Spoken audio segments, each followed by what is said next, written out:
Lesson हमारा बच्चे 5th है, सुक्ति मुक्तिम। सुक्ति को अगर मैं संधि करती हूँ तो सु प्लस उक्ति निकलता है। सु मतलब अच्छी, उक्ति मतलब बातें, और मुक्तिम, मुक्तिम कहा जाता है मोतियों को, यानी कि अच्छी अच्छी बातों की एक तरह से मोतियों की माला। समझ में आया? क्लियर? तो पहला आपका श्लोक है, वृत्तम यतनेन संरक्षेत वित्तम प्लस एति च याति च। वृत्तम, वृत्तम होता है आचरण, बिहेवियर।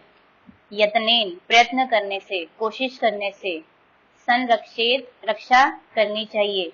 ठीक है, रक्षा की जानी चाहिए, ये आपका विधिलिंग लगा रहे हैं। त रक्षेत, त आना था, त द में कन्वर्ट हो गया है। क्लियर? जशतु संधि है। समझ में आया? जब यहाँ पहला लेटर हो, सामने क्या हो, घोष हो या फिर तीसरा चौथा पांचवा मतलब घोष हो या फिर स्वर हो, वो अपने ही थर्ड में बदल जाता है, तो त का द बन गया। फिर है वित्तम, वित्तम कहा जाता है धन को, धन पैसा, और वित्तम प्लस एति है। एति मतलब आता है, इट मीन्स एति का पर्यायवाची क्या होगा, आगच्छति, है ना। और याति, या धातु और गम धातु सिमिलर होते हैं, इट मीन्स जाता है, गच्छति। याति और गच्छति पर्यायवाची हो गए। तो वो ये कहना चाह रहे हैं कि हमें आचरण की, चरित्र की, ठीक है, चरित्र आचरण इनकी कोशिश करके, मतलब कि पूरी तरह से प्रयत्न करना चाहिए कि हमें इसकी रक्षा करनी चाहिए।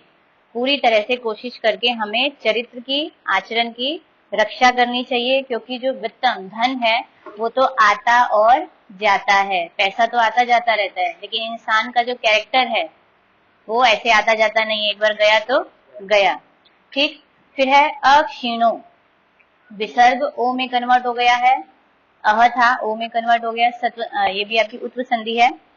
क्षीण का मतलब होता है नष्ट होना या कम होना, और अक्षीण नष्ट नहीं होना, अपोजिट हो गया। वित्त तह, वित्त अभी मैंने बोला धन होता है, और जहां तह लग जाता है तो उसका मतलब हो जाती है वो पंचमी विभक्ति है। वित्त तह, धन से। क्लियर? क्योंकि अगर वित्त तह आपको प्रश्न निर्माण में आता है तो आप आंसर क्या लिखेंगे, पंचमी विभक्ति, तस्मात। समझ में आया? ऐसा ना हो कह लिख कर आ गए। हाँ, वित्तम धन, किम नपुंसकलिंग है ना वो, ठीक।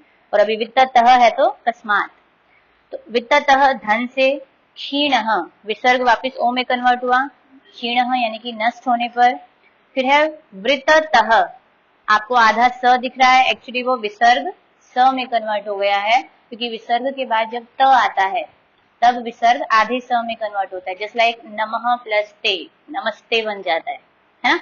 तो वृत्ततः यानी कि चरित्र से, इसमें भी अंडरलाइन आएगा तो कस्मात आएगा हमारा। तू मतलब तो, और हतो हतः, एक्चुअली हतो भी हतः ही है, विसर्ग ओ में कन्वर्ट हो गया। ठीक। तो हतो यानी कि नष्ट हो जाने पर, तो यानी कि क्षीण और हतः दोनों आपस में क्या है, पर्यायवाची हैं, दोनों का मतलब सेम है। तो नीचे वाली लाइन का हमारा मतलब है कि वित्ततः धन से क्षीण होने पर, नष्ट हो जाने पर, यानी कि किसी इंसान का धन चला जाए तो वो अक्षीण होता है, नष्ट नहीं होता है। किसी भी इंसान का पैसा अगर खत्म हो जाता है तो इंसान तो खत्म नहीं होता, इंसान तो दोबारा मेहनत करता है, फिर पैसा कमा लेता है। ठीक। लेकिन वो कह रहे हैं वृत्ततः तू, वृत्ततः यानी कि चरित्र के नष्ट हो जाने पर, जिस इंसान का कैरेक्टर ही नष्ट हो जाए तो वो इंसान ही नष्ट हो जाता है। ठीक। धन के नष्ट हो जाने पर मनुष्य नष्ट नहीं होता, अक्षीण, लेकिन चरित्र के नष्ट हो जाने पर मनुष्य हतः नष्ट हो जाता है। समझ में आया? सेकंड है हमारा श्रूयताम, यानी कि सुनो। धर्म सर्वस्वम, धर्म के तत्व को, तत्व यानी कि धर्म के ज्ञान को, मतलब क्या है धर्म, उसके मेन बेस को समझो। ठीक। श्रुत्वा सुनकर, आपका तत्व प्रत्यय है। च प्लस एव प्लस अवधार्यताम, च मतलब और, एव मतलब ही, अवधार्यताम धारण करो। ठीक। अब फर्स्ट लाइन का मतलब ये कहना चाह रहे हैं कि धर्म के तत्व को श्रूयताम सुनो, मतलब कि ज्ञान की बातों को सुनो, और श्रुत्वा सुनकर उसको धारण भी करो। ऐसा नहीं है कि किसी ने आपको अच्छी अच्छी बातें बताई, जैसे अभी श्लोक में भी आप पढ़ रहे हैं, सुन रहे हैं, ठीक है ना, आप उनको सुन तो रहे हैं, लेकिन सिर्फ सुनकर एक कान से सुन के दूसरे से निकालना नहीं है, सुनकर उसको धारण भी करो, उसको अपने ऊपर अप्लाई भी करिए, ठीक। क्योंकि नेक्स्ट लाइन क्या समझा रही है, आत्मनः प्रतिकूलानि परेशान न समाचरेत। आत्मनः यानी कि अपने आप से, ये भी आपकी पंचमी और षष्ठी का एक वचन है, ठीक। तो अपने आप से प्रतिकूल यानी कि अपोजिट, परेशान दूसरों के, षष्ठी विभक्ति है बहुवचन में, परेशान के शाम जस्ट लाइक, ठीक है ना, मतलब षष्ठी विभक्ति बहुवचन, प्रश्न निर्माण बनाए तो दूसरों के साथ न नहीं समाचरित आचरण करना चाहिए। इट मीन्स वो ये कह रहे हैं कि अपने आप से विपरीत आचरण किसी दूसरों के साथ नहीं करना चाहिए। अब मतलब वो समझा क्या रहे हैं, जैसा आप चाहते हो कि आपके साथ कोई आचरण करे, तो उसका अपोजिट विपरीत आचरण किसी के साथ नहीं करना चाहिए। आप चाहते हैं सामने वाला मेरे से प्यार से बोले, लेकिन आप उसके साथ चिढ़कर बोले, ऐसा आचरण आपको नहीं करना है। इट मीन्स वो पूरे श्लोक में ये समझाना चाह रहे हैं कि जैसा आप खुद के साथ बिहेव चाहते हो कि दूसरे आपके साथ करें, तो वैसा बिहेव सामने वाले के साथ करो, ठीक। खुद तो अच्छा अच्छा चाहते हो, कर बुरा रहे हो, तो ये कोई सेंस नहीं है। बात समझ में आई कि अपने आप से प्रतिकूल यानी कि अपोजिट व्यवहार दूसरों के साथ नहीं करना चाहिए। क्लियर।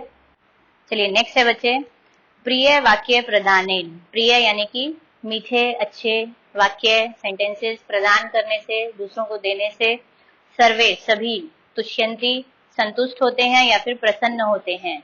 जंतवः जंतु का बहुवचन है, जस्ट लाइक साधु का साधवः होता है, तो जंतवः को अगर प्रश्न निर्माण बनाना हो तो क्या बनाएंगे, के बनाएंगे। क्लियर, क्योंकि पुल्लिंग का प्रथमा का बहुवचन है, ठीक है। तो प्रिय वाक्य प्रदान करने से यानी कि प्रिय या फिर अच्छे या मीठे वाक्य को दूसरों के साथ बोलने से सभी जंतु अर्थात सभी प्राणी, जंतु यानी कि प्राणी, चाहे वो जानवर है, चाहे इंसान है, चाहे पक्षी हैं, सब आ गए उसके अंदर, सभी जंतु प्रसन्न होते हैं या फिर संतुष्ट होते हैं। क्लियर। तस्मात इस कारण से, तत् प्लस एव, ठीक है, तत् था, आधा त था, सामने ए था, तो त द में कन्वर्ट हुआ, जशत्व संधि, और उसको ए मिल गया, द को ए की मात्रा मिल गई, तो वो दे दिख गया, द आपको पूरा दिख रहा है, ठीक है। तत् प्लस एव, तो वह ही, वह क्या, प्रिय वाक्य है ना। वक्तव्यम बोलने चाहिए, वचने का दरिद्रता, वचनों को बोलने में, का मतलब कैसी या फिर क्या, दरिद्रता यानी कि गरीबी या कंजूसी। तो वो कह रहे हैं कि प्रिय वाक्य प्रदान करने से या दूसरों के साथ बोलने से सभी जंतु अर्थात सभी प्राणी प्रसन्न या फिर संतुष्ट होते हैं। इस कारण से वह ही वाक्य बोलने चाहिए। ऐसे वचनों को बोलने में कैसी गरीबी अर्थात कैसी कंजूसी। अगर हम किसी के साथ मीठा बोलेंगे या अच्छे वाक्य बोलेंगे तो हम, ऐसा तो है नहीं मतलब कि बिना पैसे के हो जाएंगे, गरीब हो जाएंगे, ठीक है ना। जितना ज्यादा मीठा बोलेंगे उतनी ज्यादा मिठास हमको भी मिलेगी, सामने वाला भी हमारे साथ उतने ही प्यार से बिहेव करेगा। समझ में आया जी। 8th स्टैंडर्ड में आई थिंक हिंदी में पढ़ा हुआ है, दोहे की जैसा है थोड़ा थोड़ा। पिबंती नद्यः स्वयं एव न प्लस अम्बः, एग्जाम में गलती की थी, नंबर, ठीक है। तो पिबंती यानी कि पीते हैं, पीती हैं। नद्यः नदी का बहुवचन है, अगर नद्यः पे अंडरलाइन आए तो प्रश्न क्या बनाओगे, कहा आएगा, बिकॉज स्त्रीलिंग वर्ड है, ठीक है। तो नद्यः आपका कर्ता पद है, पिबंती आपकी यहाँ पर क्रिया है। समझ में आया। स्वयं अपना ही, न और अम्बः, न मतलब नहीं, अम्बः यानी कि पानी, जल, ठीक है, जल का पर्यायवाची है। तो नदियां अपना पानी स्वयं नहीं पीती हैं, ठीक है ना, दूसरों को बांटती हैं, खुद तो पीती नहीं है। अगला है स्वयं न खादंती, अपना नहीं खाते हैं। फलानी वृक्षा, जो पेड़ हैं, वृक्षा पेड़ अपने फल नहीं खाते हैं। न प्लस अदंती, नादंती दिख रहा है, अदंती और खादंती दोनों पर्यायवाची हैं, तो अदंती का मतलब भी क्या हो गया, खाते हैं। सस्यम सस्यम, सॉरी सस्यम कहा जाता है फसलों को। खलु अवश्य ही, वारी वाहा, वारी मतलब पानी होता है और पानी को जो धारण करते हैं कौन हुए, बादल। तो वारी वाहा मीन्स बादल। वारी वाहा को अगर प्रश्न बनाना है क्या बनाओगे, वारी वाहा भी हमारा पुल्लिंग है इसीलिए इसका प्रश्न बनेगा के।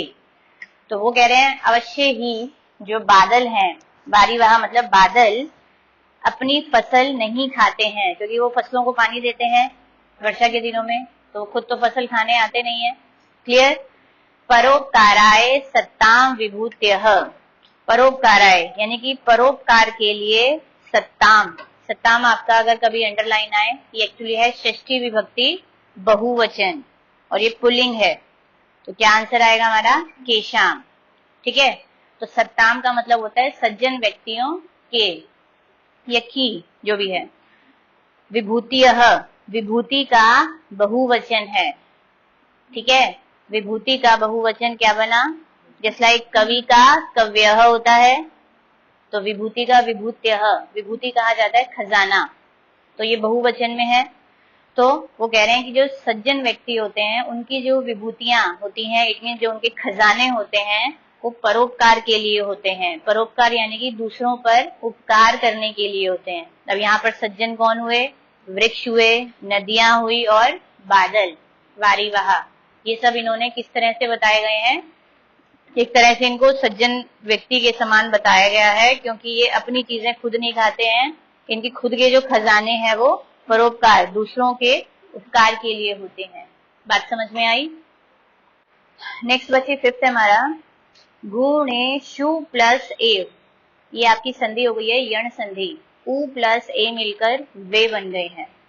ठीक है, तो गुणेशु का मतलब होता है गुणों में, एव मतलब ही या निश्चित रूप से ही, कर्तव्य करना चाहिए, प्रयत्न कोशिश, पुरुषई, पुरुष का मतलब यहाँ पुरुष नहीं होता है, पुरुष यानी कि मनुष्य होता है, तो पुरुषई है तृतीय विभक्ति बहुवचन, पुरुषों के द्वारा या फिर मनुष्यों के द्वारा, सॉरी पुरुष नहीं मनुष्यों के द्वारा, सदा हमेशा ही। ठीक है, तो फर्स्ट लाइन ये कह रहे हैं कि मनुष्यों के द्वारा सदा हमेशा गुणों को ही, ठीक है, गुणों को ही प्राप्त करने का, यहाँ प्राप्त करने जैसा वर्ड नहीं है, हम अपनी तरफ से ऐड कर रहे हैं, तो गुणों को ही प्राप्त करने का प्रयत्न करना चाहिए। मतलब हर इंसान को कोशिश यही करनी चाहिए कि वो गुणों को ज्यादा से ज्यादा प्राप्त करे। समझ में आया। फिर है गुण युक्तो, एक्चुअल में ये युक्त है, विसर्ग ओ में कन्वर्ट हो गया है, गुण से युक्त। ठीक है, जिसके पास गुण है, गुणों से भरा हुआ है। दरिद्र प्लस अपि, दरिद्र विसर्ग से पहले अ हो, विसर्ग के बाद अ हो, तो ये आपकी उत्व संधि है, ओ और एस अवग्रह की साइन में बदल जाता है, तो दरिद्र यानी कि गरीब, अपि मतलब भी। फिर है नेश्वरई र गुणई, एक्चुअल में ये संधि है न प्लस ईश्वरई, न मतलब नहीं और ईश्वरई, ये ईश्वर नहीं है, इसका मतलब ध्यान रखिएगा भगवान नहीं है, यहाँ ईश्वरई का मतलब है ऐश्वर्यशाली, यानी कि ये लगा लो जिसके पास बहुत सारा पैसा है वो सब ऐश कर रहा है, हर तरह के सुखों को भोग रहा है। समझ में आया। और फिर है ऐश्वर रई, रई के बाद र गुणई दिख रहा है आपको, एक्चुअली ईश्वर रई के बाद विसर्ग था, विसर्ग रुत्व संधि है, ये विसर्ग के बाद अ है, ये किस में बदल गया, विसर्ग र में चेंज हो गई है और र को अ मिल गया, अगुणई है, इसीलिए आपको र पूरा नजर आ रहा है, अदरवाइज विसर्ग की जगह जब र आता है तो आधा र आता है। क्लियर, तो ये पूरा र इसलिए बिकॉज अ मिलने से, तो इट मीन्स अगुणई है। तो ऐश्वर्यशाली यानी कि न मतलब नहीं, और अगुणई यानी कि गुणों से जो युक्त नहीं है, इट मीन्स जिसके जो गुणहीन है। समझ में आया, अगुणई। और समह यानी कि समान, इक्वल।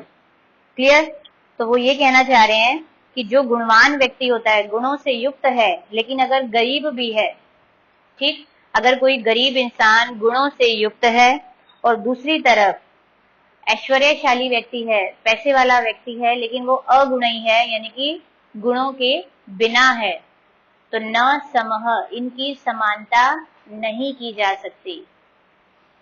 फिर से समझिए, वो कह रहे हैं मनुष्यों के द्वारा हमेशा गुणों को ही प्राप्त करने का प्रयत्न करना चाहिए, कोशिश की जानी चाहिए, क्योंकि जो गरीब व्यक्ति होता है अगर वो गुणों से भरा हुआ है और दूसरी तरफ पैसे वाला व्यक्ति है लेकिन वो क्या है, गुणों के बिना है, उसके पास गुण नहीं है, तो इन दोनों की आप समानता नहीं कर सकते। तो अगर दोनों में समानता की जाएगी तो यहाँ पर गरीब व्यक्ति ज्यादा ऊपर होगा, क्योंकि वो गुणों से भरा हुआ है। गुण ज्यादा इंपॉर्टेंट है, पैसा इंपॉर्टेंट नहीं होता है। बात समझ में आई? 6 बच्चे इसको ध्यान से समझिएगा, थोड़े से कंफ्यूजिंग वर्ड है यहाँ पर। आरंभ गुरवी, आरंभ यानी कि स्टार्टिंग में, गुरवी गुरु प्लस इंगी प्रत्यय है। ये गुरु का मतलब यहाँ बड़ा से रिलेटेड है, ठीक है। तो बड़ी, गुरवी आपका स्त्रीलिंग वर्ड हो गया, ठीक। आरंभ में बड़ी, और क्षयिणी क्रमेण, श्रेणी यानी कि कम होने वाली या धीरे धीरे कम होने वाली, और क्रमेण यानी कि धीरे धीरे से, लगातार। लघवी, लघवी यानी कि छोटी, लघु का स्त्रीलिंग वर्ड है लघवी। तो गुरवी और लघवी आपस में क्या है, अपोजिट वर्ड है। गुरवी यानी कि बड़ी और लघवी यानी कि छोटी। पूरा मतलब पहले। वृद्धि मति, वृद्धि मतलब क्या होता है, जो बढ़ रही होती है, बढ़ने वाली। और वृद्धि मति आ गया मतलब फीमेल वर्ड है, मति लग गया, बढ़ने वाली। च और पश्चात यानी कि बाद में, ठीक। तो एक चीज समझिएगा, लघवी और गुरवी मैंने क्या बोला, अपोजिट है। वृद्धिमती यानी कि बढ़ रही है, और क्षयिणी यानी कि कम हो रही है। तो वृद्धिमती और क्षयिणी भी आपस में अपोजिट हैं। समझ में आया? और पूरा और पश्चात, पूरा मतलब पहले और पश्चात यानी कि बाद में, ये भी अपोजिट है। इसमें बहुत सारे वर्ड आपको अपोजिट दिखाई देंगे, ठीक। और फिर नीचे वाले वर्ड समझिए, दिनस्य, दिन की, ठीक। पूर्वार्ध, फिर है अपरार्ध, फिर है भिन्ना, ठीक। पूर्वार्ध यानी कि पहले की, और अपराध पहले यानी कि 12 बजे की पहले की। यहाँ पर बात हो रही है छाया की, परछाई की। जो हम सूरज निकलता है ना, 12 बजे से पहले की जो परछाई है उसको हम क्या कहते हैं, पूर्वाहन। 12 बजे से जो पहले का समय है, और जो 12 बजे के बाद का समय है अपरार्ध यानी कि अपराहन। इट मीन्स वो दोपहर का समय हो गया, ठीक। यस, पीएम हो गया, एएम और पीएम। भिन्ना यानी कि अलग। यहाँ पर आप सब वर्ड्स क्या देख रहे हैं, स्त्रीलिंग वर्ड देख रहे हैं। भिन्ना भी स्त्रीलिंग वर्ड है। छाया प्लस एव, छाया ही। मैत्री, मैत्री यानी कि मित्रता। खल सज्जना नाम, खल मतलब होता है दुष्ट, और सज्जन यानी कि जो सज्जन व्यक्ति होते हैं, अच्छे व्यक्ति होते हैं। मतलब आपको सबके समझ में आ गए। श्लोक को समझिए। वो कह रहे हैं, पहले मैं आपको एक बार ऐसे समझा देती हूँ, वो श्लोक में क्या समझाना चाह रहे हैं कि जो दोपहर 12 बजे से पहले की यानी कि एएम की जो परछाई होती है, हमारी छाया होती है, वो अलग होती है, और 12 बजे के बाद की जो छाया होती है वो अलग होती है, ठीक है। वो कैसे अलग होती है, जो पूर्वार्ध की कैसी होती है, आरंभ में बड़ी होती है। आप कभी नोटिस करिएगा, आप कभी धूप में चलेंगे तो धूप में आपकी जो परछाई होगी कभी छोटी होती है और कभी बड़ी होती है ना, साइज उसका छोटा बड़ा होता है, वो सूरज की दिशा के हिसाब से होता है। तो आरंभ में जो बड़ी है और क्रम से यानी कि धीरे धीरे बाद में वो कम हो जाती है। और फिर सेकेंड लाइन में बोल रहे हैं कि पूरा पहले छोटी होती है और बाद में वृद्धि मति बढ़ जाती है, ठीक। इसका कंपैरिजन उन्होंने किया है छाया के साथ, परछाई के साथ, कि जो दिन की पूर्वार्ध और अपरार्ध की जो छाया होती है, यानी कि पराहन, पूर्वाहन और अपराहन की जो छाया होती है वो भी इसी तरह की होती है कि वो स्टार्टिंग में तो पहले बड़ी है और बाद में धीरे धीरे कम हो गई, ठीक। और बाद में क्या है, छोटी होती है और धीरे धीरे बढ़ जाती है। ऐसे ही जो नेचर होता है वो दुष्ट और सज्जन व्यक्तियों की मित्रता का होता है।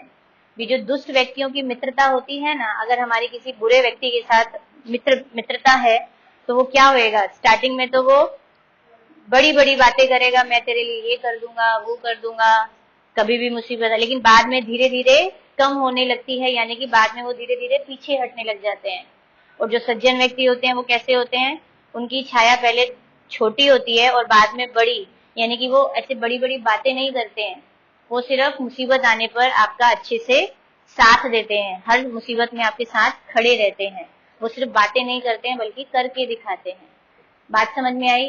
तो यहाँ पर कंपैरिजन क्या हुआ है, दुष्ट व्यक्तियों की मित्रता का कंपैरिजन पूर्वार्ध वाली छाया से है, 12 बजे की, जो कि पहले बड़ी है और बाद में छोटी हो गई।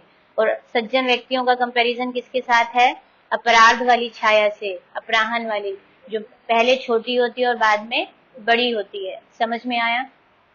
नेक्स्ट है बच्चे 7th, यत्रापि कुत्रापि गतः।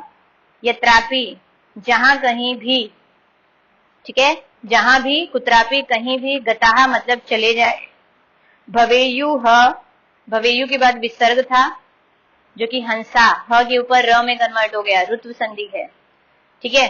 तो भवेयु यानी कि होने चाहिए, हंसा यानी कि हंस, हंसा के बाद भी विसर्ग था, विसर्ग का लोप हो गया है, संधि का लोप है।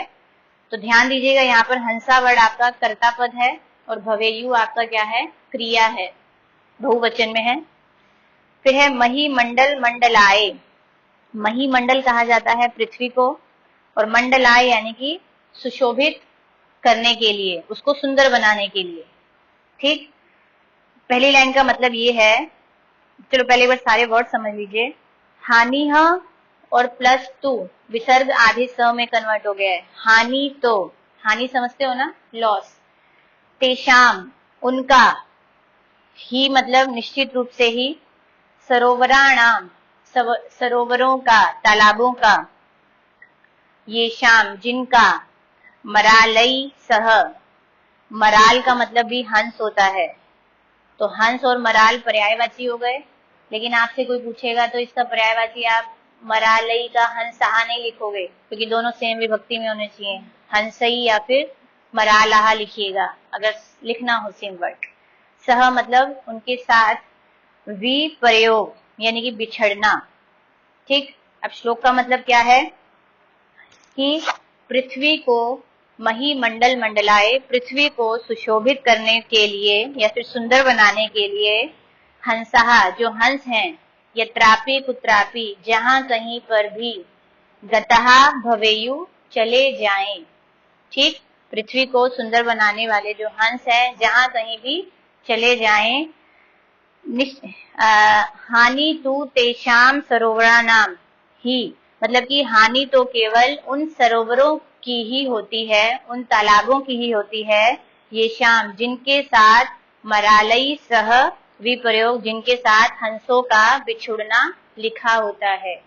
अब वो समझाना क्या चाह रहे हैं, पृथ्वी के ऊपर हंस कहीं पर भी हो, मान लीजिए गुजरात में है हंस, दिल्ली में है, अमेरिका में है तो पृथ्वी के ऊपर ही ना, वो तो पृथ्वी को सुशोभित कर रहे हैं। क्लियर? वहां पर हानि किसकी होती है, सरोवर की होती है। जैसे कि एक सरोवर से निकलकर वो दूसरे सरोवर में जाएंगे, तो जो पहला वाला सरोवर है हानि उसकी होगी, वहां से वहां की शोभा खत्म हो जाती है। समझ में आया? पृथ्वी की शोभा तो बनी की बनी हुई है। क्लियर?